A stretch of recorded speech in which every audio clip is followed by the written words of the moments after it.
के माननीय वर्गाधिकारी श्री प्रदीप जी, उपस्थित बुलंदशहर विभाग के माननीय विभाग संघचालक श्रीमान वीरेंद्र जी, उपस्थित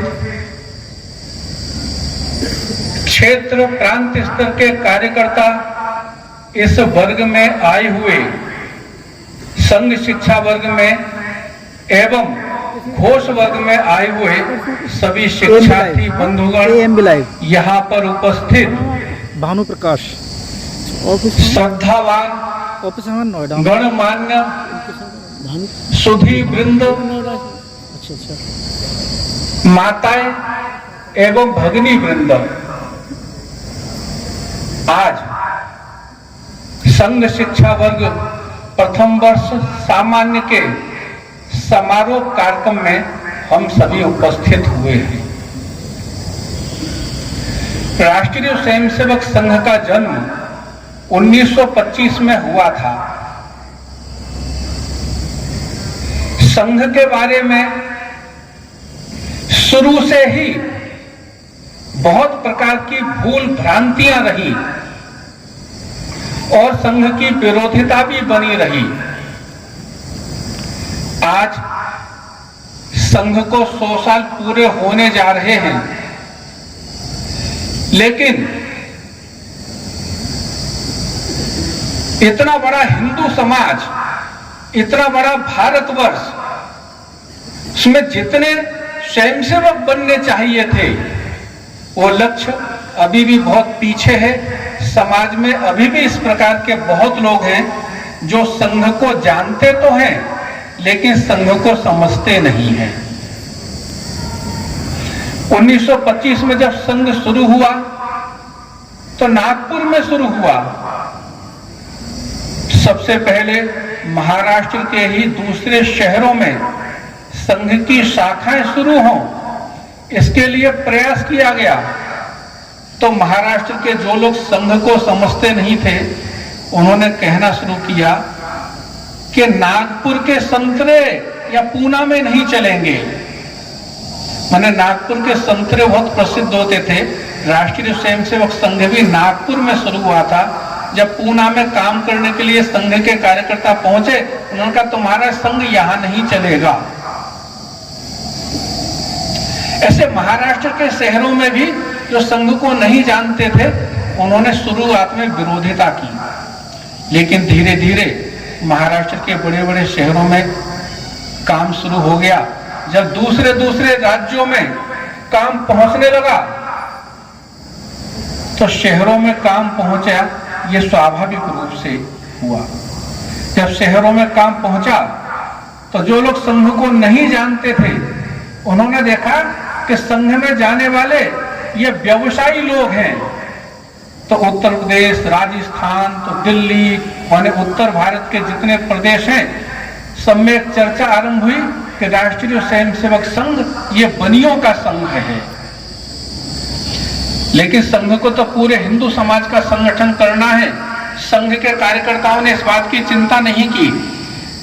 कुछ दिनों के बाद शुरू हुआ कि जो ब्राह्मण हैं जो संघ में जा रहे हैं, ये बनियों के चक्कर में फंस गए हैं। माने कितनी विरोधिता का सामना संघ के कार्यकर्ताओं को करना पड़ता था। मेरे परिचय में बताया कि 1988 में असम में नियुक्ति हुई। जब असम में गया तो असम में असमिया भाषी, बोडो भाषी, डिमासा भाषी, बंगला भाषी, ऐसे बहुत भाषा भाषी लोग रहते हैं। तो बंगला भाषी अधिकतर पूर्व पाकिस्तान से अपमानित होकर आए हुए थे, तो इसलिए उनमें संघ का काम जल्दी बढ़ गया। तो असमिया लोग कहते थे ये संघ, ये तो बंगालियों का संघ है। असम का एक भाग ऐसा है, शोनितपुर जिला, वहां पर नेपाली लोगों की संख्या बहुत है। उनमें हिंदुत्व की भावना है, तो उसमें कार्यकर्ता खड़े हो गए। तो असमिया लोगों ने, बोडो लोगों ने, डिमासा लोगों ने कहना शुरू किया ये संघ, ये तो नेपालियों का संघ है। कहने का अर्थ क्या है, किसी न किसी रूप में संघ को जब समझा नहीं तो तरह तरह से उसकी विरोधिता करना शुरू किया कि ये तो उन लोगों का संघ है, हमारा संघ नहीं है। लेकिन संघ के कार्यकर्ताओं ने चिंता नहीं की, संघ का काम बढ़ता गया। जब संघ की शाखाएं लगती थी तो संघ को नहीं समझने वाले लोग, उनकी क्या क्या स्थिति होती थी। एक जगह संघ की शाखा चल रही थी तो एक व्यक्ति जा रहे थे, उन्होंने देखा कि यहां पर तो लाठी घुमा रहे हैं, तो उन्होंने अपने स्थान पर जाकर बताया, आज मैंने आरएसएस की शाखा देखी, ये तो लठमार तैयार करते हैं, ये तो लड़ाकू तैयार करते हैं, ये तो लड़ाई करना सिखाते हैं, ये तो दंगा फिसाद करना सिखाते हैं। कुछ दिन के बाद एक दूसरा व्यक्ति वो जा रहा था, उसने रास्ते में संघ की शाखा देखी, उसने देखा कि ये तो योगासन कर रहे हैं, तो उसने गांव में जाकर बताया, अपने स्थान पर जाकर बताया, मैंने आज आरएसएस की शाखा देखी, ये लोग तो योगी होते हैं, ये लोग तो योग करते हैं, ये लोग आसन करते हैं। एक बार एक व्यक्ति जा रहा था, उसने संघ की शाखा देखी, उसने देखा वहां गीत गा रहे हैं, संघ की शाखा में गीत भी गाते हैं, तो उसने अपने स्थान पर जाकर बताया, ये तो संगीत वालों का आरएसएस है, ये तो म्यूजिक क्लब है, हमारी शाखा में सुभाषित भी बोलते हैं। तो एक व्यक्ति ने सुभाषित सुना, उसने अपने स्थान पर जाकर चर्चा की, ये तो संस्कृत वालों का, ये तो पंडितों का संगठन है। संघ को नहीं समझने वाले लोगों ने संघ को जैसा देखा ऐसा उन्होंने वर्णन किया। एक कहानी याद आती है कि एक अंधे लोगों का गांव, उस गांव में सभी लोग अंधे थे, केवल एक व्यक्ति ऐसा था जिसको दिखता था। एक बार उस जिस व्यक्ति को दिखता था उसने कहा कि चलो चलो हमारे गांव में एक हाथी आया है, हाथी देखेंगे। तो जितने अंधे लोग थे सब लोग हाथी देखने के लिए इकट्ठे तो हो गए, और उस व्यक्ति ने बताया, देखो हाथी ये खड़ा हुआ है। तो सब लोग पास में जाकर देखने लगे, सभी ने हाथी को बहुत अच्छे प्रकार देखा। बाद में वो जो महावत वो हाथी को लेकर चला गया, तो इस व्यक्ति ने गांव वालों से पूछा कि आप लोगों ने हाथी देखा? उन्होंने कहा हाँ हमने हाथी देखा। बोले हाथी कैसा लगा? तो जिसने हाथी के पैरों को पकड़ा उसने कहा हाथी तो जैसे पेड़ का तना होता है इस प्रकार का है। एक ने हाथी की सूंड पकड़ी, उसने कहे तो जैसे पाइप होता है इस प्रकार का है। किसी ने हाथी का पेट पर हाथ लगाया, उसने कहे तो दीवार जैसा है। किसी ने हाथी की पूंछ को पकड़ा, उसने कहे तो जो झाड़ू होती है इस प्रकार का है। किसी ने हाथी के कानों को पकड़ा, उसने कहा ये तो जैसे बिजली होती है, हाथ का पंखा जो होता है इस प्रकार का है। किसी ने हाथी के दांतों को पकड़ा, उसने कहा ये तो तलवार जैसा है। कहने का अर्थ क्या है कि जब संघ को लोग समझते नहीं थे तो संघ के बारे में क्या क्या बोलते थे। कोई बोलता था ये तो पूंजीवादियों का संघ है, कोई बोलता था ये तो केवल हिंदुत्व की बात करते हैं इसलिए फाशिस्टवादियों का संघ है। माने तरह तरह के चर्चा लोग करते थे संघ के बारे में। संघ के कार्यकर्ता दिन रात मेहनत करके लगे रहे, उन्होंने चिंता नहीं की कौन क्या बोलता है। संघ के कार्यकर्ता एक ही बात कहते थे कि संघ को यदि समझना है तो संघ में आना पड़ेगा, जब आएंगे तभी संघ को समझ सकेंगे। दूर से देखकर संघ को समझना बहुत कठिन काम है। जैसे एक व्यक्ति, उसको खाने के लिए गुड़ दिया गया, अब पूछा कैसा है, उसने कहा मीठा। उसी व्यक्ति को चीनी दी गई कि बताओ कैसा है, उसने कहा मीठा। बोले दोनों में अंतर है? बोले हाँ अंतर तो है। बोले अंतर क्या है ये इसका वर्णन करके बताओ। उसने कहा इसका वर्णन तो करना बहुत कठिन है, दोनों मीठे हैं, दोनों में अंतर भी है, लेकिन वर्णन करना बहुत कठिन है। इसी प्रकार राष्ट्रीय स्वयंसेवक संघ देखने में तो संघ का गणवेश, काली टोपी, सफेद शर्ट और पहले खाकी लेकर चलता था, अभी फुल पैंट हो गई है। ये देखने में तो इस प्रकार का लगता है सब लोग हिंदुत्व की बात करते हैं, ये सब ठीक है, लेकिन संघ को समझना है तो संघ में आना पड़ेगा, संघ की शाखा में आना पड़ेगा। तो इस प्रकार राष्ट्रीय स्वयंसेवक संघ को समझने के लिए आज मैं जो बोल रहा हूं उससे भी समझ में नहीं आने वाला है, संघ में आना ही पड़ेगा, तब राष्ट्रीय स्वयंसेवक संघ समझ सकेंगे। संघ का आकार कैसा है ये बताया जा सकता है, संघ का स्वरूप कैसा है ये भी बताया जा सकता है। उसको समझने के लिए थोड़ा सा प्रयत्न करना पड़ेगा। राष्ट्रीय स्वयंसेवक संघ 1925 में जब शुरू हुआ तो उस समय हमारे देश की क्या परिस्थिति थी और किन कारणों से राष्ट्रीय स्वयंसेवक संघ शुरू हुआ, इस पर थोड़ा सा चिंतन करना पड़ेगा। हमारा देश पराधीन था, अंग्रेजों का शासन चल रहा था, देश को स्वतंत्र कराने के लिए देश भर में जगह जगह आंदोलन चल रहे थे। आंदोलन की दो मुख्य धाराएं थी, एक धारा थी अहिंसावादी आंदोलन और दूसरी धारा थी क्रांति वाला आंदोलन, क्रांतिकारियों के द्वारा किया जाने वाला आंदोलन।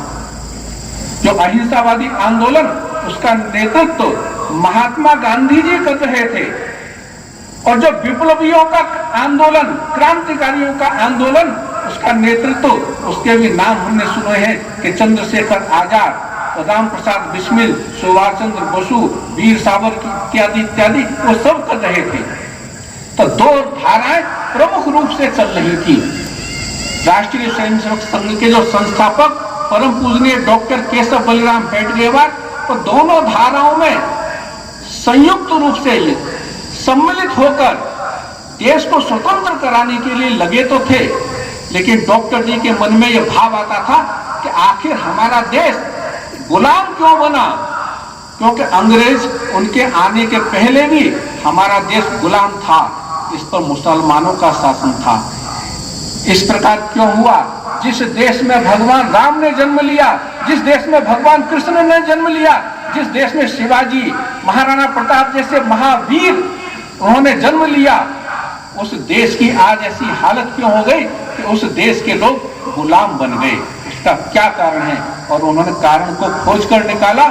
उन्होंने कहा कि जब तक इस देश के मूल बासिंदा, मूलवासी जो भारत माता को माता के समान मानते हैं, जो वंदे मातरम कहते हैं, ऐसे भारत माता के सच्चे सपूत जब तक संगठित नहीं होंगे तब तक इस देश का उद्धार नहीं होगा।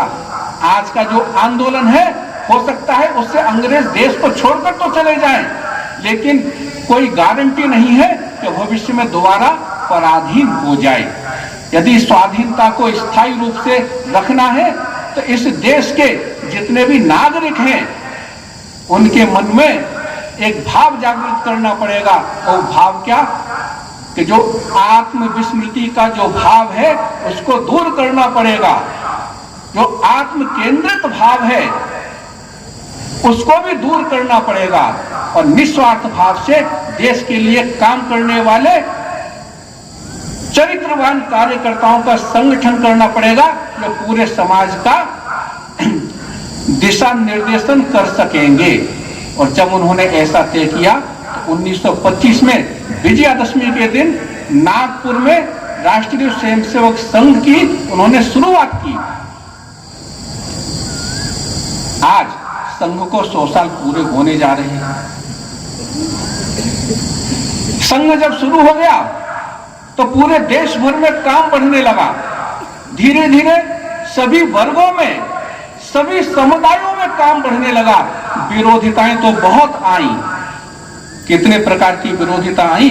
सबसे पहले 1947 में, 1948 में महात्मा गांधी जी की हत्या का झूठा आरोप लगाया और राष्ट्रीय स्वयंसेवक संघ को प्रतिबंधित कर दिया गया। राष्ट्रीय स्वयंसेवक संघ के हजार कार्यकर्ताओं को जेल में डाल दिया गया और उन पर इतने अत्याचार किए गए कि कोई सोच नहीं सकता है।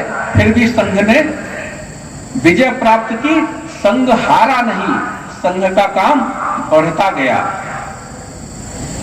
केवल इतना नहीं, जहां भी जाते थे कि तो गांधी जी का हत्यारा है संघ, इस प्रकार सुनने को मिलता था। किंतु जब सुप्रीम कोर्ट में विजय प्राप्त हो गई, उसका उत्तर देने के लिए तैयारियां तो थी, लेकिन इतनी बदनामी होती थी, उस बदनामी में भी संघ का काम बढ़ता गया। जब काम बढ़ने लगा तो दूसरी बार फिर से आप विपद आ गई। 1975 में फिर से आपातकाल की अवस्था में राष्ट्रीय स्वयंसेवक संघ को प्रतिबंधित कर दिया गया और संघ के हजार हजार कार्यकर्ताओं को जेल में ठूंसकर उन पर तरह तरह के अत्याचार किए गए। फिर भी संघ बंद नहीं हुआ, संघ का काम बढ़ता गया। केवल इतना नहीं, अनेक राज्यों में संघ की शाखा की विरोधिता होने लगी। पंजाब में एक शाखा में 20 स्वयंसेवकों की गोली मारकर हत्या कर दी गई, लेकिन संघ का काम बंद नहीं हुआ। असम में जो केरल से प्रचारक बनकर गए थे, जो महाराष्ट्र से प्रचारक बनकर गए थे, जो उत्तर प्रदेश से प्रचारक बनकर गए थे, वहां के उल्फा नाम के उग्रपंथी संगठन ने उनकी गोली मारकर हत्या कर दी। फिर भी असम में संघ का काम बंद नहीं हुआ।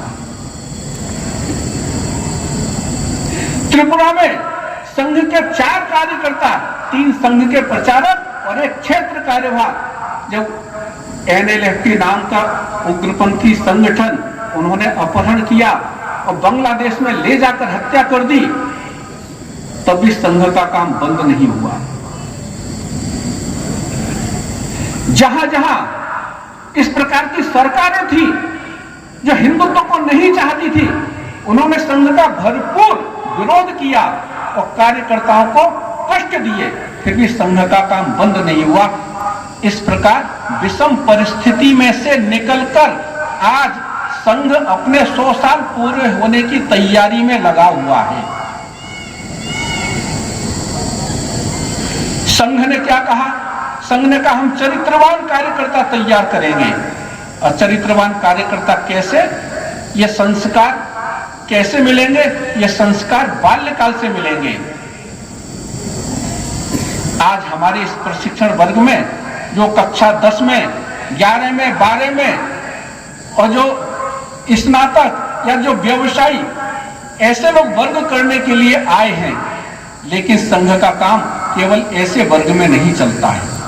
एक बार हमारे एक माननीय संघ चालक जी बाजार में गए, एक दुकान पर बैठे, शाम का समय था, तो दुकानदार ने कहा कि भाई साहब देखिए, आपके ये आरएसएस के बच्चे ये जा रहे हैं। तो उन्होंने देखा कि एक शाखा, उसका विकिर होने का समय हुआ है, विकिर होने के बाद अपने हाथ में दंड लेकर अपने घर की तरफ जा रहे हैं।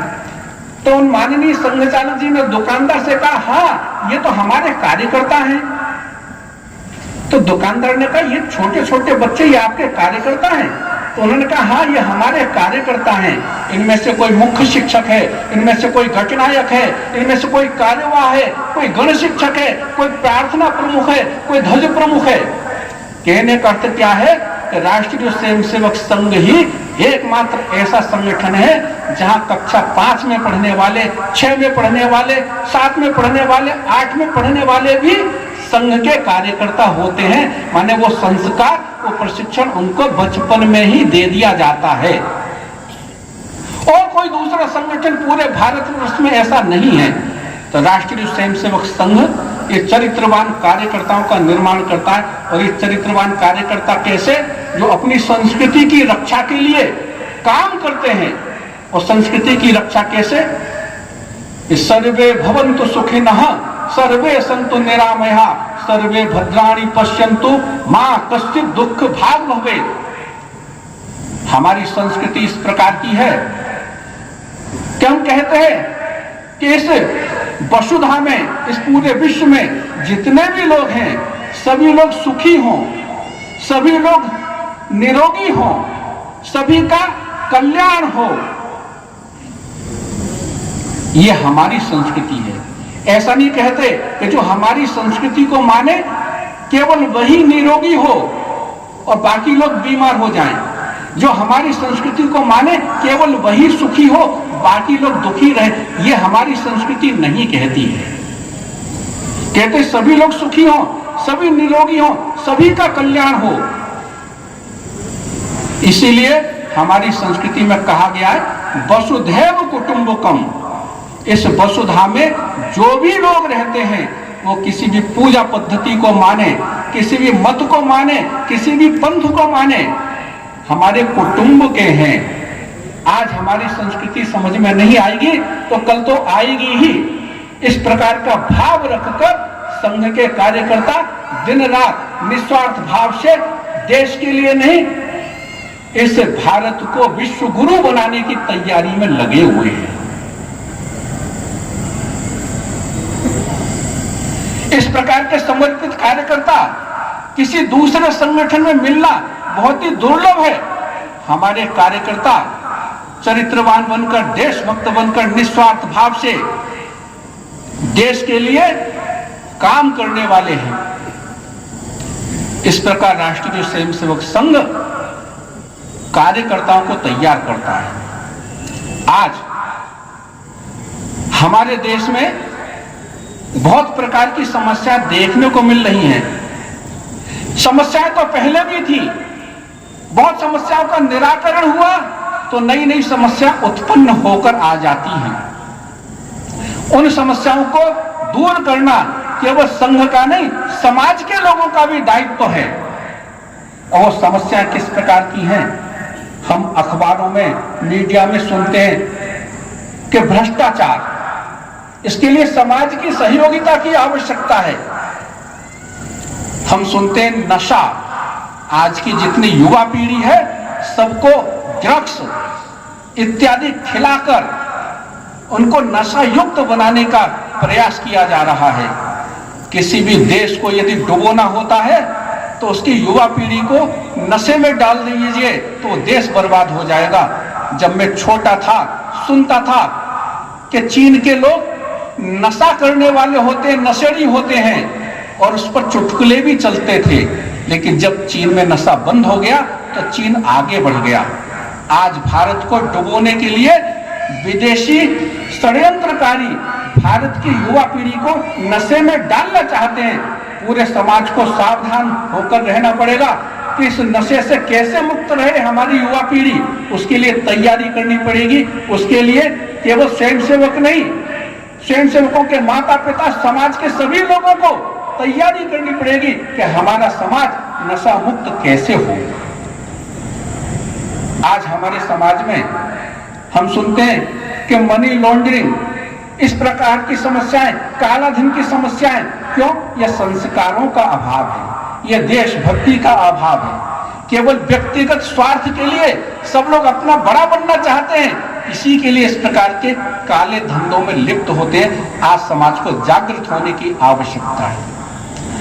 आज हमारे भारत में धार्मिक कट्टरवाद ये इतना ज्यादा दिखाई दे रहा है कि जिसकी कल्पना नहीं कर सकते हैं। अभी कुछ दिन पहले ही पूरे देश भर में जो दंगे हमने सुने वो धार्मिक कट्टरवाद के ही कारण हैं। हमारे हिंदू समाज को जागृत होना पड़ेगा, संगठित होना पड़ेगा। जब हमारा देश आगे बढ़ रहा है तो देश को आगे बढ़ने देना नहीं चाहते हैं ऐसे लोग, किस प्रकार से बाधा दी जाए, वो आंदोलनों के माध्यम से बाधा दी जाए। यदि देश में CAA जैसा कानून बनता है तो उसके लिए शाहीन बाग जैसा आंदोलन किया जाए।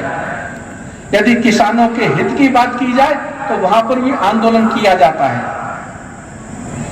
यदि हमारे देश का युवा वो सैनिक प्रशिक्षण ले तो उसके लिए भी विरोधिता की जाती है। कोई भी अच्छा काम हमारे देश के हित में हो तो उसकी विरोधिता की जाती है।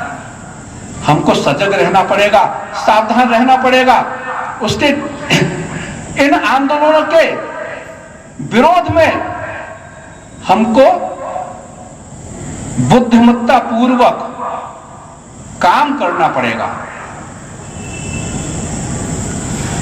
आज देश में इस प्रकार की जो समस्याएं उनको दूर करने के लिए पूरे समाज को जागृत होने की आवश्यकता है। राष्ट्रीय स्वयंसेवक संघ ये हिंदू समाज का संगठन करता है। आज हिंदू समाज इतना जागृत हुआ है कि संघ के संस्थापक उन्होंने भी कहा था कि जब हिंदू समाज जागृत हो जाएगा तो कंट्रोल से बाहर चला जा सकता है। इसलिए उसको कंट्रोल में रखने के लिए, उसको संयम में रखने के लिए अधिक से अधिक कार्यकर्ताओं की आवश्यकता है। आज वही देखने को मिल रहा है। हमारा देश बहुत गति के साथ आगे बढ़ रहा है। पूरे देश भर में हिंदुत्व की भावना ये प्रबल होती जा रही है, देशभक्ति की भावना प्रबल होती जा रही है। आज इस प्रकार के लोग उस शासन में भी हैं जो 370-35A जैसी धारा को समाप्त करने का साहस रखते हैं। आज यदि पाकिस्तान भारत में कोई गड़बड़ करता है तो एयर स्ट्राइक करने का भी साहस रखते हैं। आज इस प्रकार का भाव हमारे देश भर में जागृत हो रहा है। कहीं ऐसा ना हो कि राम जन्मभूमि का फैसला आ गया, हमारा समाज उत्साहित हो गया, संघ ने तो कह दिया कि हमने केवल राम जन्मभूमि के लिए आंदोलन किया, अभी काशी विश्वनाथ ज्ञानव्यापी या कृष्ण मंदिर के लिए हम आंदोलन नहीं करेंगे। लेकिन हिंदू समाज इतना जागृत हो गया कि ज्ञानव्यापी की भी आवाज उठने लगी और हिंदू समाज इतना जागृत हो रहा है कि कहीं संयम से बाहर न चला जाए। आज संयम में रहकर बुद्धिमत्ता दिखाते हुए देश के हित में स्थिरता के साथ संयम बरतते हुए हमको आगे बढ़ने की आवश्यकता है। इसी प्रकार संघ का काम जिस प्रकार बढ़ता जा रहा है तो संघ के सेवामूलक काम वो भी देखने को मिलते हैं, वो भी उदाहरण देने लायक हैं। देश में जब इस प्रकार की परिस्थिति आती है, चाहे वो उत्तराखंड का बादल फटने का हो, चाहे भूमिकंप का हो, ये दैवीय आपदा या इस समय भी असम में जो बाढ़ आ रही है या जहां पर भी केरल में भी बाढ़ क्यों ना आए, ये दैवीय आपदा कभी कभी दुर्घटनाएं भी हो जाती हैं। जैसे एक विमान उसकी दुर्घटना हुई, उसमें एक दूसरे संप्रदाय के सभी लोग थे, लेकिन संघ के स्वयंसेवक वहां पर भी सहायता करने के लिए पहुंच गए। तो उत्तराखंड में भी सहायता करने के लिए पहुंच गए, तो केरल में भी सहायता करने के लिए पहुंच गए। जहां जहां दैवीय आपदा आई, जहां पर आकस्मिक दुर्घटना हुई, वहां पर संघ के कार्यकर्ता, संघ के स्वयंसेवक समाज के लोगों को साथ में लेकर सहायता के लिए आगे पहुंच गए। जब मिजोरम में सनातन धर्म को मानने वाले रियांग बंधुओं ने अपनी संस्कृति की सुरक्षा के लिए ऑटोनोमस डिस्ट्रिक्ट काउंसिल की जब मांग की, वहां के मिजो लोग जो क्रिश्चियन होते उन्होंने इतना अत्याचार किया, महिलाओं पर बलात्कार किया, बच्चों की हत्या कर दी, घरों में आग लगा दी, उनको मिजोरम छोड़ना पड़ा। पहले वो असम में आए, बाद में त्रिपुरा के जंगलों में पहुंच गए। 42,000 की संख्या में ये शरणार्थी, भारत के शरणार्थी भारत में दूसरे राज्य में पहुंच गए। संघ के स्वयंसेवक पहुंचे, वनवासी कल्याण संघ के कार्यकर्ता पहुंचे, इनकी सहायता की, इनको रहने के लिए व्यवस्था बनवाई, इनके बच्चों को पूरे देश भर में छात्रावासों में पढ़ाने के लिए भेजा। जब आसाम के चाय बागानों में जब ईसाई धर्म का प्रचार बहुत तेजी से बढ़ रहा था, उन बच्चों को पूरे देश भर में चलने वाले छात्रावासों में पढ़ने के लिए भेजा। त्रिपुरा में जिन जनजातियों में इन उग्रपंथियों का काम था, उन्हीं जनजातियों के बच्चों को जब इन देश भर में चल रहे छात्रावासों में पढ़ने के लिए भेजा। ये छात्रावास अपना देहरादून, तो सहारनपुर, तो मेरठ, तो अलीगढ़, तो वृंदावन, तो दिल्ली में सेवा धाम, तो दिल्ली में गोपाल धाम, इस प्रकार ये बड़े बड़े जो छात्रावास हैं, यहाँ पर जिन बच्चों ने पढ़ाई की, पढ़ाई करके जब ये बच्चे वापस जाकर वापस अपने राज्यों में पहुंचे तो इन राज्यों में परिवर्तन देखने को मिला। परिवर्तन आ गया इन राज्यों में। इन छात्रावासों को चलाने के लिए समाज के जिन लोगों ने थोड़ा बहुत भी अंशदान किया है, यदि किसी ने 1 रुपया भी इन बच्चों को, इन गरीब बच्चों को पढ़ाने के लिए दिया है, तो आज वो देशभक्ति, राष्ट्रभक्ति और भारत की अखंडता के काम में लगा है। तो संघ के सेवा मूलक काम ये भी उदाहरण देने लायक है। तो संघ के स्वयंसेवक संस्कृति की रक्षा, धर्म की रक्षा, सेवा मूलक काम ये करते करते आगे बढ़ते जा रहे हैं और संघ को 100 साल पूरे होने जा रहे हैं। काम अभी भी बाकी है, लक्ष्य अभी भी बाकी है, संघ लगा हुआ है। मैं समझता हूं आज इतना बोलना मेरे लिए पर्याप्त होगा।